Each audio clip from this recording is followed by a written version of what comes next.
Lepo pozdravljeni. Moja predstavitev je iz hibridnega področja zoologija, zgodovina. No in v zoologiji sicer nima domovinske pravice pri nas, zgodovina se pa zanj niti ne zanima. Tako da, čeprav zgodbice, o katerih bom govoril, dosti povedo o našem odnosu do živali, naši interakciji z živalmi in s tem tudi o nas samih. Začel bom z citatom Josipa Mala, zgodovinarja in direktorja Narodnega muzeja, ki je trdil leta 1936, pa ne samo takrat, da predmeti prirodopisnih muzejev niso podvrženi uničevanju, kakor na primer izdelki umetnostnega, obrtnega, narodopisnega, arheološkega značaja. Izmenjevati je treba le od časa do časa zoološke in botanične preparate, kar pa ni težko, ker se narava obnavlja sama in je vse kadarkoli pozneje nadomestljivo. Po drugi strani predmeti kulturno-zgodovinskih zbirk so v svojem bistvu vedno unikati in, Mal je tukaj spet poudarek naredil, v nasprotju z mineraloškimi, zoološkimi in botaničnimi objekti nikoli nadomestljivi. No, izjava seveda več pove o Malu samem kot pa o vsebini prirodoslovnih predmetov, ki jih muzeji hranijo. Kot direktor Narodnega muzeja, ki je bil v tistem času odgovoren tudi za naravoslovne zbirke, enostavno niso pomembne, ampak tu jih imamo in opredeljevale so politiko muzeja do prirodoslovnih predmetov. Jaz bom poskušal dokazati, da informacija, ki je povezana z prirodoslovnimi objekti, je lahko relevantna tudi za razumevanje naše lastne zgodovine. No, kustosi, prirodoslovci, ki so v tem času delali v muzeju, so seveda vedeli, poznali pomen informacije. Prirodosloven muzej je začel voditi inventarno knjigo leta 1888. Posamezni stolpci so bili precej drugačni od teh, ki so današnji, tako da je recimo Frank Kos eden najboljših kustosov, kar jih je Prirodoslovni muzej v svoji zgodovini imel. Recimo leta 1928 ugotavljal pomanjkljivosti, jih odpravljal, kompletiral podatkovno bazo in tako naprej. In to delamo še danes. Kustodiat za vretenčarje, to se pravi oddelek, ki hrani ribe, dvoživke, plazilce, ptice in sesalce, ima v zbirkah blizu 50 000 katalogiziranih primerkov. Zgoren zemljevid nam kaže, iz katerih področij sveta vse je muzej, je material v Ljubljanskem muzeju. No in za vsako takšno žival hranimo seveda vse razpoložljive podatke, tako kot je prikazano v spodnjem delu tegale slajda. In samo enostaven pritisk na klik nam potem poda spremno informacijo. No, takšna informacija nas sicer kot zoologe pogosto zanima le kot spremna informacija pri razvrščanju primerkov v statistične enote za nadaljnjo znanstveno proučevanje. Po drugi strani so pa vključeni tudi drugačni primerki z lastno osebno zgodovino. Eden najbolj znanih je verjetno tale brazdasti kit, ki ga je muzej pridobil leta 2003 in razstavil 2011. Ta primer, ki ima svojo kataloško številko, ki je 20150, ima pa tudi osebno ime. Namreč mojim kolegicam in kolegom se je zdelo primerno, da ima tako izjemen osebek, pač da ga poudarimo njegovo individualnost s tem, da mu damo tudi lastno ime. Izbrali so Leonoro. No in dejansko ta objekt je deležen nadpovprečnega zanimanja, kar dokazuje recimo tale risbica enega od obiskovalcev, 7-letnega dečka. Mene bo tukaj sicer bolj zanimali predmeti, ki povezujejo dve vrsti zbirk, zbirke živih živali in pa potem muzeje, v katerih muzeji pač hranimo živali po njihovi smrti. En takšnih zelo značilnih je tale slon, Džang Peršat, ki je leta 1896 v londonskem živalskem vrtu poginil za pljučnico. V 20 letih svojega življenja v vrtu je pa prenašal obiskovalce takole na hrbtu. Bil je velika atrakcija, po smrti ga je londonski naravoslovni muzej, tedaj še britanski muzej, prepariral, shranil kot taksidermijski preparat in zdaj lahko si predstavljamo, da ga obiskovalci niso hodili gledati samo kot zoološki objekt, temveč tudi kot en predmet, ki je evociral njihove spomine na mladost, na lepe dogodke, ki so jih doživeli v londonskem muzeju. Skratka, kot žival, ki je povezana z njihovo osebno izkušnjo. Že dolgo časa me zanima in privlači tale grafika. Moj prijatelj kustos v Bonskem zoološkem muzeju jo je našel na Bolšjaku, objavljena je bila v časopisu, žal je zelo malo spremne informacije ohranjene, tako da na primer dva francoska avtorja, Eric Barataj in pa Elisabeth Hardouin-Figier, v svoji izvrstni knjigi z naslovom Zoo, zgodovina zooloških vrtov v zahodnem svetu, pišeta samo, da gre za izkrcavanje živali iz neke ladje, tam okrog leta 1870. Angleška izdaja knjige datira v leto 2002, no in to je bil ta nepoznavanje zgodovine, je bil še večji izziv, tako da smo brskali in dejansko identificirali umetnika, ki je to naredil. Gre za Heinricha Leutmanna, leta 1874. Grafika pa prikazuje izkrcavanje afriških živali v Trstu z ladje Urano. Par besed o umetniku. Heinrich Leutmann je bil nemški slikar iz Saksonije, druga polovica 19. stoletja, ki so ga pa zelo privlačili živalski motivi.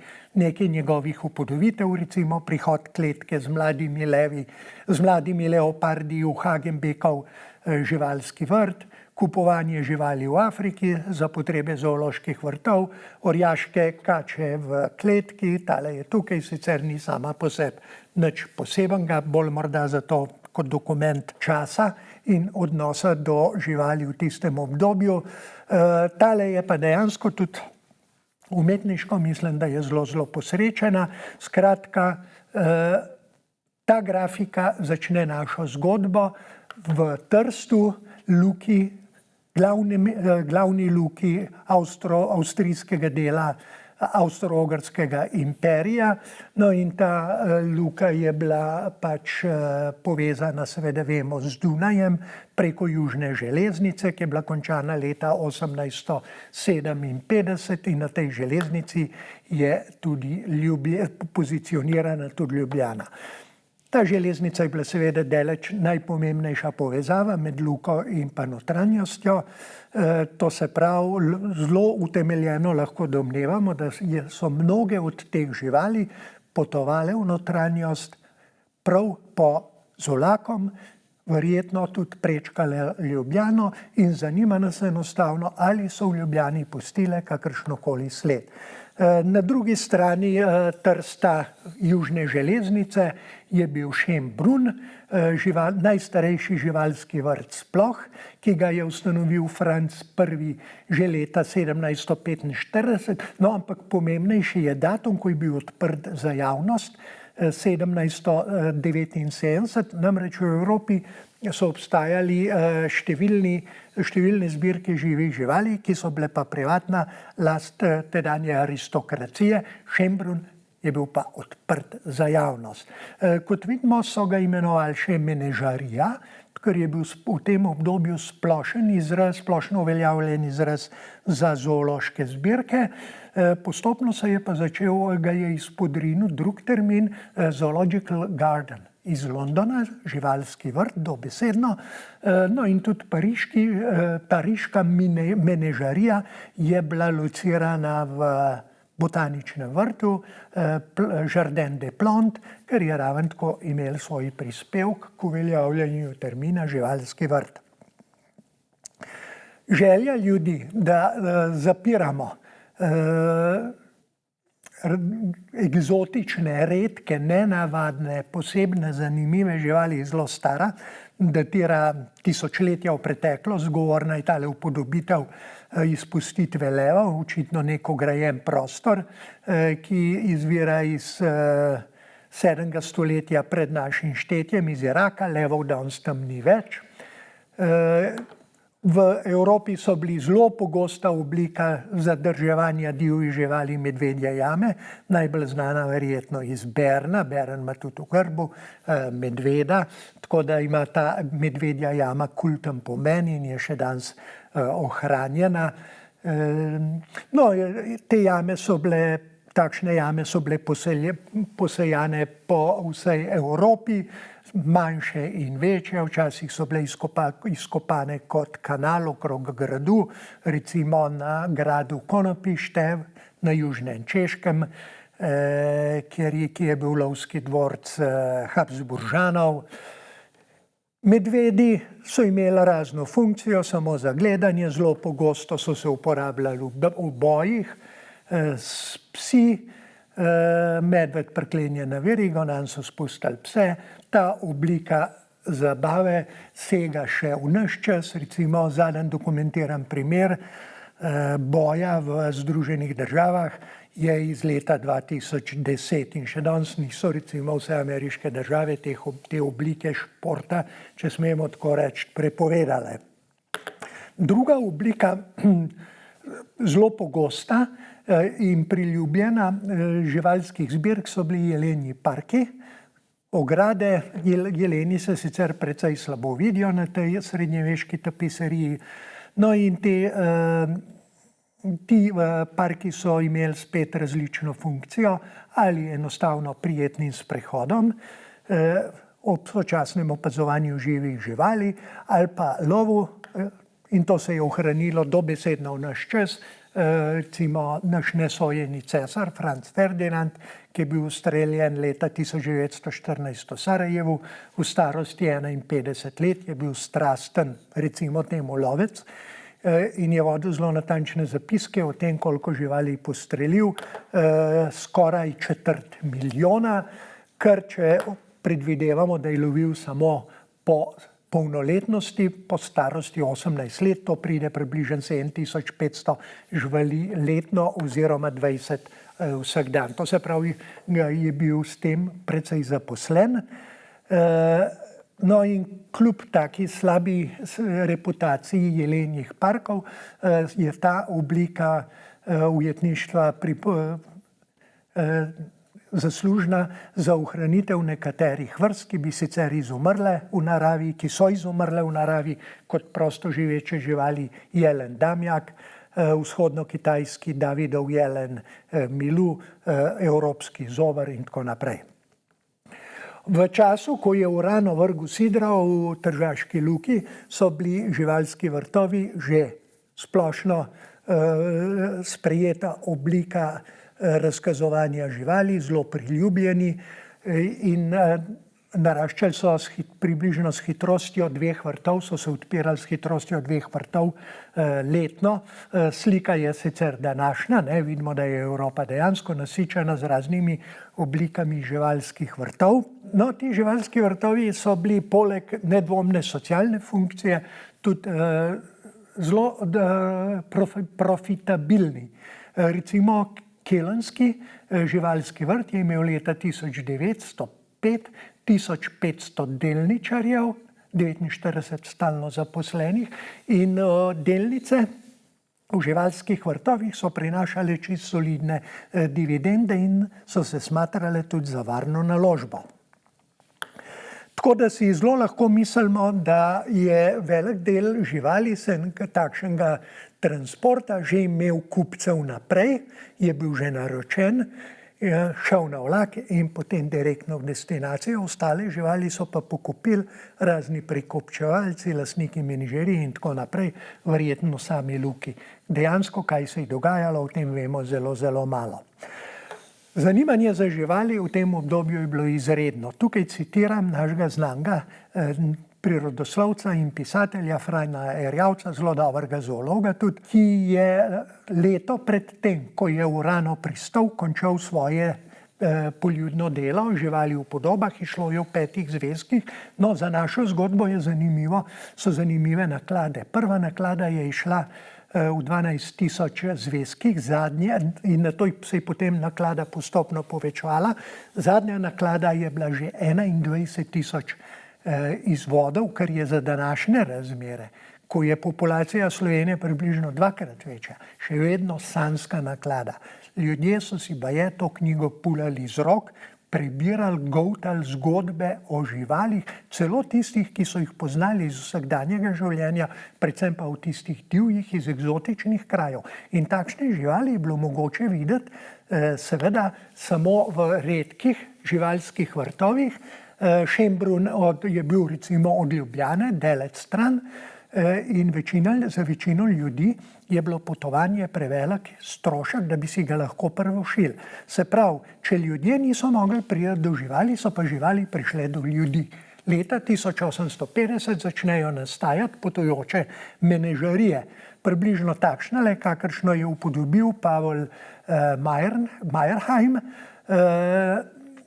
Meyerheim je bil nemški slikar, pretežno živalskih prizorov. Namreč kot deček je zašel v berlinski živalski vrt, kjer so ga dejansko živali tako fascinirale, da so določile njegovo življenjsko usodo, kljub temu, da je postal slikar, no je pa dejansko upodabljal živali. In tukaj lepo vidimo, ali pa bom tako rekel, te menažerije so imele tam od 5 do 10 eksotičnih živalskih vrst.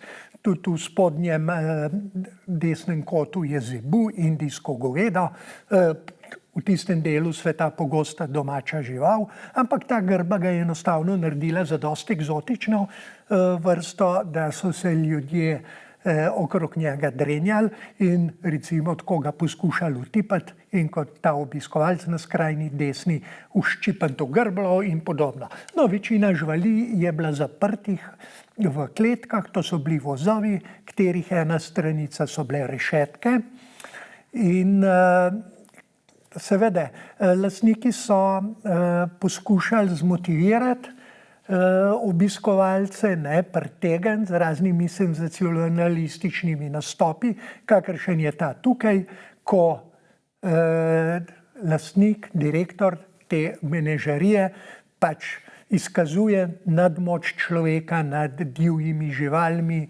zmago kulture nad naturo. V šov je vključil še domorodca, nekega pač eksotičnega.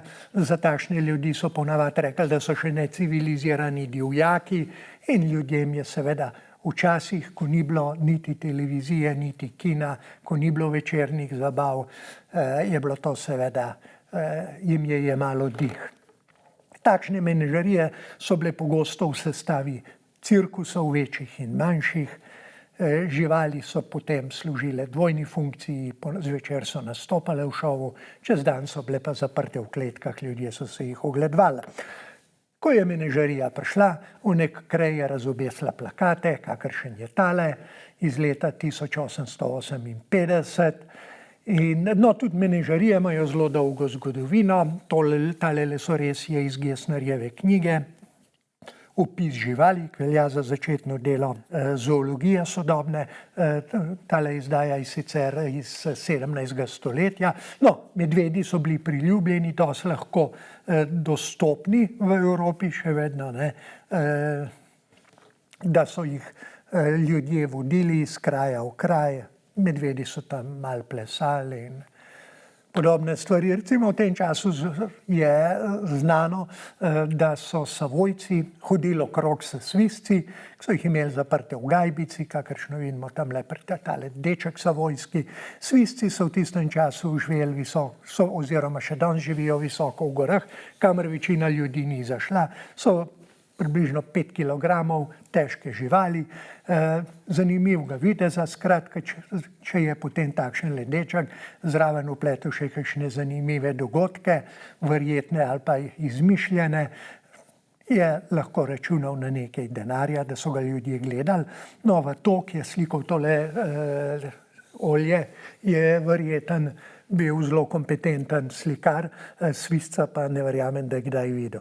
Podobne prizore še danes lahko vidimo ponekod po svetu, recimo v marokanskem Marakešu, na glavni tržnici lastniki opic zvečer zapirajo živali v podobne kletke, ker potem prenočijo.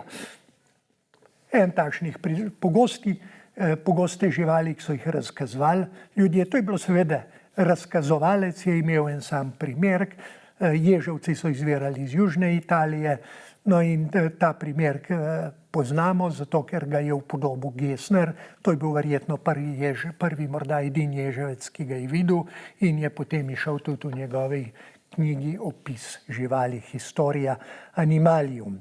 Divje živali je bilo treba ujeti in to v tistem času ni bilo tako zelo enostavno. Treba je bilo potovati daleč. Živali so bile potem, ko so bile ujete, so bile pogosto poškodovane, imele zlome v končini in podobno, bile so pod zelo hudim stresom, če drugega ne, tudi če niso bile poškodovane, tako da so pogosto poginjale. Živali je bilo potrebno spraviti do obale, do pristanišč, ker je lahko trajalo tedne ali celo mesece. Recimo dokumentiran je primer, kako so transportirali iz osrednje Afrike nilskega konja, nosili sta ga 2 kameli in to samo ponoč. Žival, nilski konj, je bila uvita v odejo, navlaženo v vodi. Za tema 2 kamelama sta hodili še 2, ki sta nosili krmo in vodo, no in ta sprevod je potem potoval tedne in tedne. Skratka, lahko si zamislimo, da so bili stroški veliki. V luki so živali vkrcali na ladje in odposlali naslovnikom. Potovanja so trajala dolgo, recimo leta 1824 je trajalo 6 mesecev, da je slon prišel iz Indije v Pariz in še leta 1870 je ta pot trajala 2 meseca. Razmere na ladjah so bile težke, živali so bile izpostavljene klimatskim ekstremom, hrana ni bila ustrezna pogosto, veterinarske oskrbe ni bilo, tako da so živali poginjale. Na splošno velja, da sta od 2 ukrcanih živali prispeli na cilj, da je prispela na cilj ena sama. Če mi pozorno pogledamo, pa niti ni treba zelo pozorno, to sliko, vidimo, da so vse živali mlade, razen tistih leovc na levi strani. Mlade žirafe, mladi sloni, mladi levi. Namreč trgovci z živalmi in pa lovci na divje živali so opazili, da je najenostavnejše priti do živali tako, da so odrasle živali pobili in polovili mladiče, ki so bili lažje vodljivi. Te živali so potem končale v živalskih vrtovih in v potujočih menažerijah in nasplošno ena ocena pravi, da je za vsako žival v živalskem vrtu, da so bile ubite najmanj 4 do 10 živali v naravi. Se pravi, ta posel je bil krut in izjemno potraten. Živali tudi v živalskih vrtovih je bila oskrba slaba, ljudje niso vedeli, s čim se živali dejansko prehranjujejo in tako naprej in tako naprej, bile so zaparazitirane. To je bilo v živalskih vrtovih, v potujočih menažerijah so bile razmere še neprimerno slabše. Tole je posnetek iz potujoče menažerije, evropske, konec 20. stoletja in sicer posnetek sem vzel iz knjige, najbolj odvratna predstava na svetu. Knjiga dokumentira razmere v teh potujočih menažerijah ob koncu prejšnjega stoletja in na levem, na desnem insertu vidimo tudi, kakšne so bile bivalne razmere 2 konkretnih levov. Sivo je njuna površina, na kateri sta preživela približno 95% dneva in tudi svojega življenja. Razumljivo, živali so umirale so tudi v potujočih menažerijah in mi vemo iz dokumentacije in ohranjenih primerkov, da so umirale tudi v Ljubljani. Tukaj je recimo obvestilo iz menažerije Grič, Kranjskemu deželnemu muzeju, da je poginil leteči pes, leteča lisica, to je največja vrsta netopirja. No in direktor je pač poslal kustosa v menažerijo, da pogleda, če je sploh primerna za muzej in tako naprej. No, k sreči jo je muzej pridobil. Ta žival zelo verjetno izvira ali iz Indije ali iz Ceylona. Nimamo nobenih nikakršnih podatkov, niti ne vemo, kako je v Ljubljano prišla, razen tega, da je prišla z menažerijo. Ne vemo, kako je prišla v menažerijo. Mogoče je prišla tudi prek Hamburške luke, vse to so povsem realne možnosti. Vemo pa iz enega drugega primerka, da so ladje tudi po Jadranu prevažale netopirje, verjetno v Trst. Namreč, leta 1886 je bil v Podveležju, to je pod planino Velež, pri Mostarju, je šel narednik Laboda na lov zvečer. Lovil je sicer golobe, ustrelil je pa tega netopirja. No, se je vedel, da nekaj čudnega leta po zraku. Tega netopirja so potem zelo diletantsko preparirali in je 2 leti visel po kasarnah. In okrog njega se je pletlo zelo veliko zgodb. Zelo na srečo je leta 1998 prišel v Sarajevski zemaljski muzej, kjer je shranjen še danes. Kakorkoli ubogi je, nam priča o dogodku še vedno in obdelal ga je tamkajšnji zoolog Otmar Reiser. Otmar Reiser je za nas zanimiv, ker je mariborski meščan, rojen v Mariboru in tam je tudi umrl. Njegov oče je bil pa mariborski župan. No, Otmar Reiser je naredil glavno kariero v Sarajevskem muzeju in on je zelo pravilno sklepal, da je ta žival morala pobegati z ene od ladij, ki so nosile te žive tovore proti svojim destinacijam. Skratka, sestavili smo eno majhno zgodbo. V muzej so prišle tudi druge živali in nekatere imajo vsaj to informacijo iz katerega zverinjaka, kot so rekli takrat tem potujočim menažerijam. Tale je iz menažerije Klutski, leta 1910 ježovc, kakršnega je videl že Gesner sredi 16. stoletja. Te živali je zelo lahko držati v ujetništvu in so dosti eksotične, da so pritegnile publiko. Vse živali niso prišle v Slovenijo žive, ampak so jih poslali kot preparirane primerke že. Ena najbolj znanih je verjetno tale nilski krokodil, ki ga je poslal Anton Laurin, tudi znan potem, da je poslal v Ljubljano edino mumijo iz Egipta, ki jo v Sloveniji imamo. O pošiljki so poročale kmetijske in rokodelske novice pod takim udarnim naslovom Urno, kaj je novega, in sicer oktobra leta 1846. To je bila za tisti čas velika senzacija. Krokodil je predstavljen kot nekaj grozovitega, ki je strahoten sovražnik in levom in risa in tako naprej in ljudem, in obiskovalci bodo lahko občudovali njegovo strahotno zobovje. Žival ima sicer zaprt gobec, ampak vseeno. Ta krokodil je še danes na ogled, dolg je pa tam približno 2,6 metra. Krokodili so dražili domišljijo. Sam Gesner je trdil, da izvirajo, da so potomci izumrlih zmajev, kar jim je dodal težo. Recimo že v bestiarijih, ki so glaven vir zoološke informacije vse do začetka renesanse, so krokodili redno upodobljeni.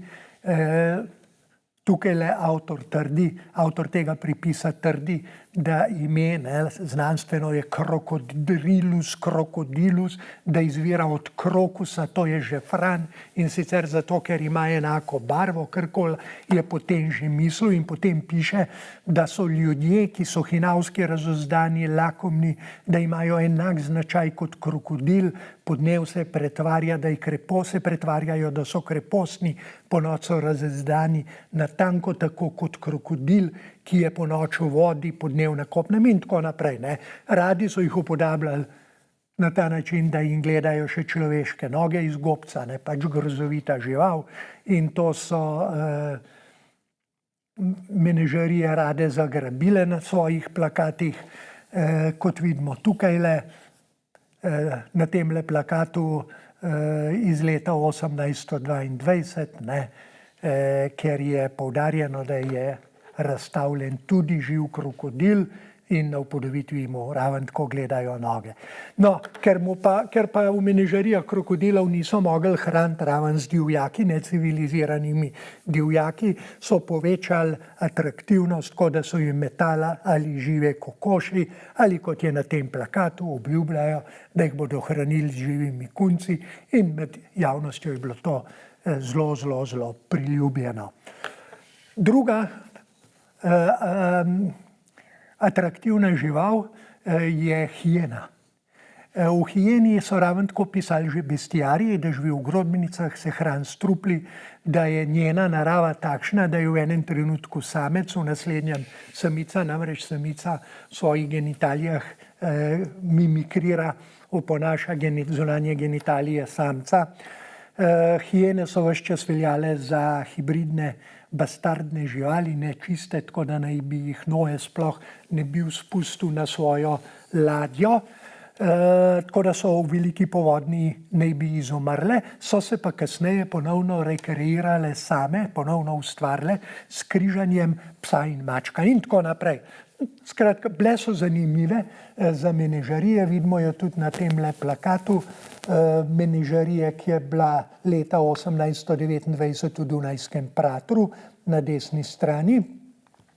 No, tako da so tudi nekaj primerkov je prišlo v muzej, konkretno dva.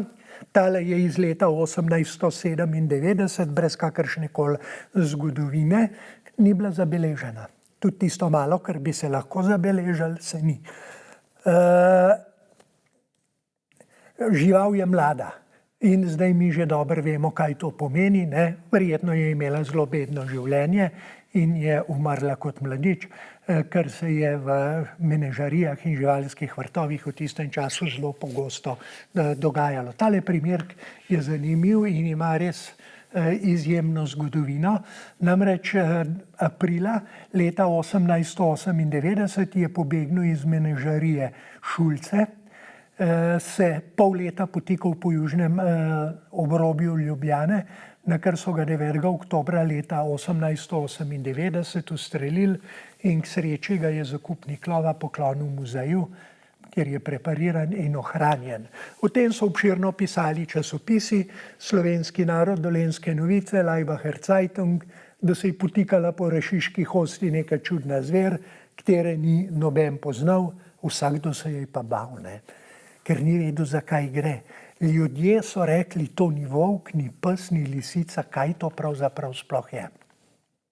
Ta žival je bila še po drugi svetovni vojni razstavljena v tejle vitrini skupaj z eksotičnimi živalmi, ki so pa prišle iz Indijskega misijonskega muzeja. Namreč leta 1935 so jezuiti odprli Indijski misijonski muzej, ki je razstavljal, imenovan tudi Bengalski muzej, v cerkvi svetega Jožefa, ki je razstavljal predmete indijskih misijonov v Indiji. Ta razstava je bila zelo, zelo popularna.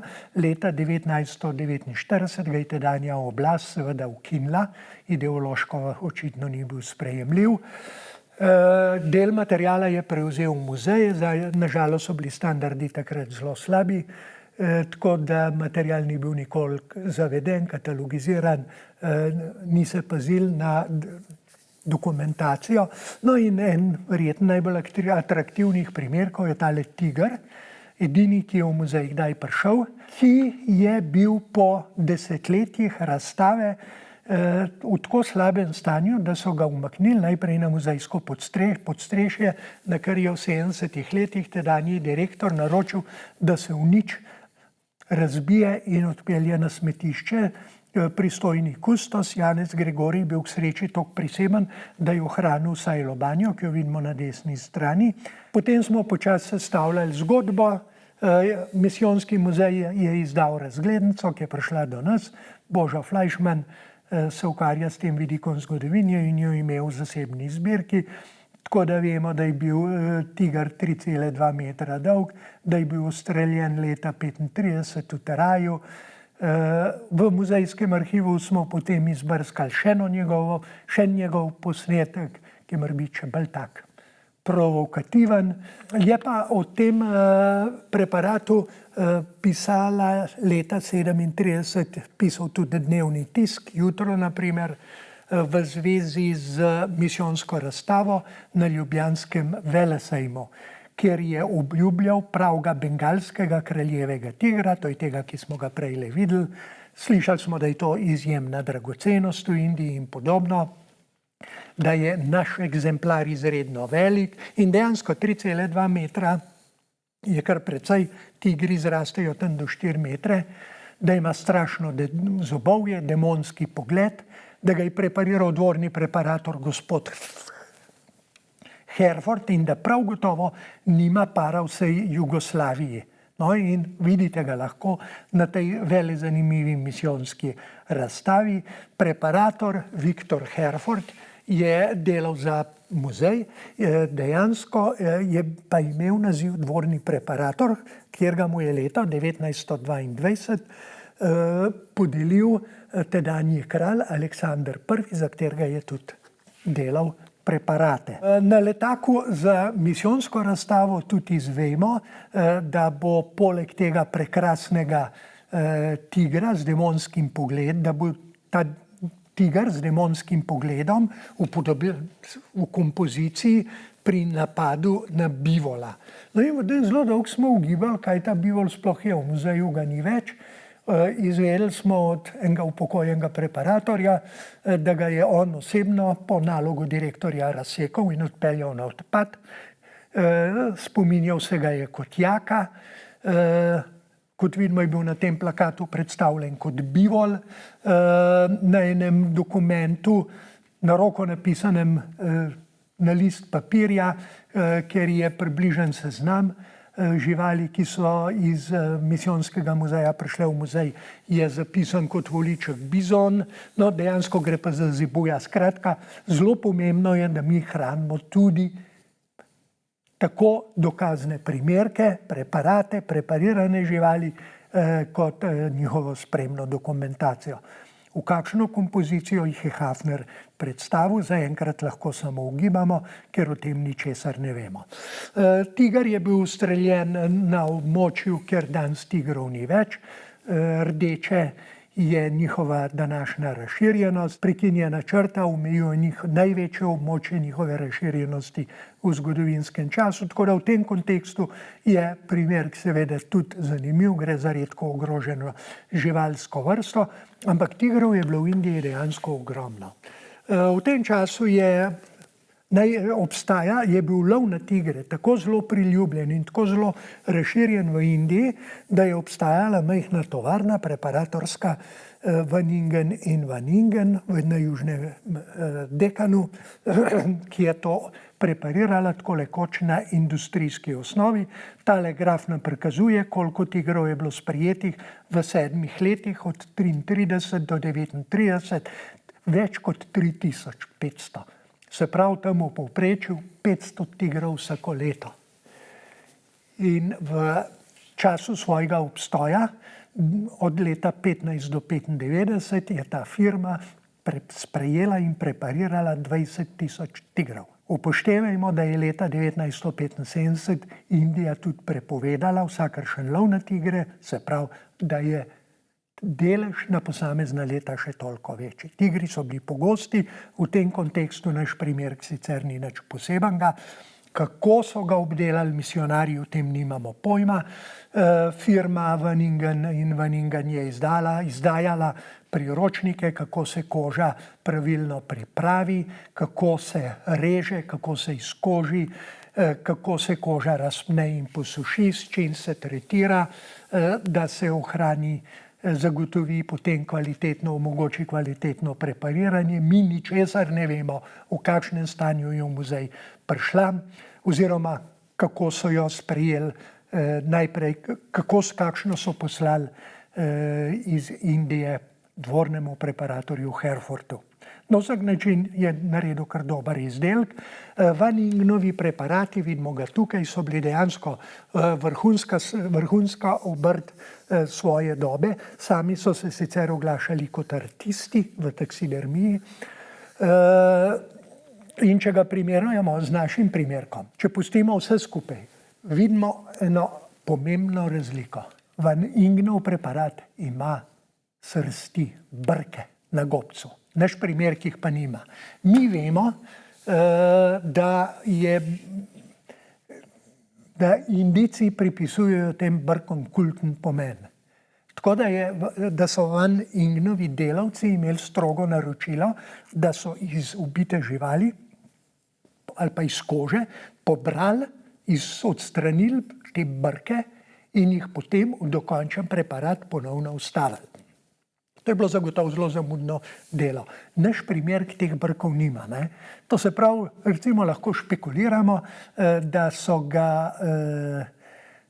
so dejansko delali z njim domačini s to kožo in so si prilastili te brke. Tako mi lahko sestavljamo počasi možno, verjetno, bolj manj verjetno zgodbico o takšnemle primerku.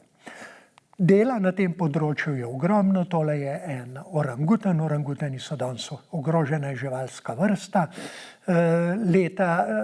V muzeju je katalogiziran pod številko 22.096, nima pa nobenih spremnih podatkov, razen letnice 1908, za katero ne vemo, kaj pomeni. Pripis je Borneo. Vemo, da orangutani živijo tudi na Borneu, ne vemo pa, ali je ta primerek dejansko prišel iz Bornea in tako naprej. In za ta primerek in za takšne primerke mi potem kopljemo naprej, iščemo, poskušamo sestaviti skupaj vsta ogromno sestavljenko njihove zgodovine in v najboljšem primeru pridemo do majhnih koščkov. Vsak je za nas pomemben in dragocen.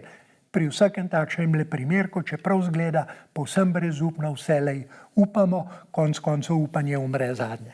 In jaz se vam zahvaljujem za vašo pozornost.